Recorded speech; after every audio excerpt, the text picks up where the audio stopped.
Hello dear student, this is Suman Dutta. তো দেখা হয়েছে আজকে আবার নতুন একটা ভিডিওতে। আজকে থাকছে ত্রিপুরা ক্লাস সিক্সের জন্য একটা গুরুত্বপূর্ণ ক্লাস।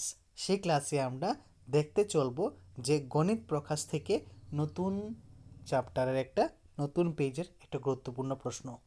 তো আশা করব সবাই ভিডিওটা প্রথম থেকে লাস্ট অব্দি নিশ্চয়ই দেখবে, কারণ এখান থেকে তোমরা অনেক কিছু দেখতে পারবে। এবং এই যে ভিডিওটা তৈরি হচ্ছে, দেখো এখানে শুধুমাত্র 4 লাইনের একটা উত্তর।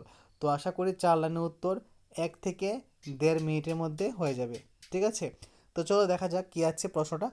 তুলনা করার জন্য আমরা কোন কোন ক্ষেত্রে উপরিস্থাপন ব্যবহার করি, এটা আমাদের প্রশ্ন। ঠিক আছে, কম্পেয়ার করার সময় আমরা কোন কোন উপস্থাপন ব্যবহার করি। উপস্থাপন ব্যবহার করা হয় নোটবুকের দুটি পৃষ্ঠা সমান আছে কিনা দেখার জন্য। কিসের জন্য? নোটবুকের দুটি পৃষ্ঠা সমান আছে কিনা তা দেখার জন্য উপস্থাপন ব্যবহার করা হয়। একই আকারের মুদ্রা কিনা তা পরীক্ষা করার জন্য। পাতার আকার একই রকম কিনা তা দেখার জন্য। তো খুবই সোজা, কি কি? নোটবুকের দুটি পৃষ্ঠা সমান কিনা তা দেখার জন্য, একই আকারের মুদ্রা কিনা তা পরীক্ষা করার জন্য, পাতার আকার একই রকম কিনা তা দেখার জন্য।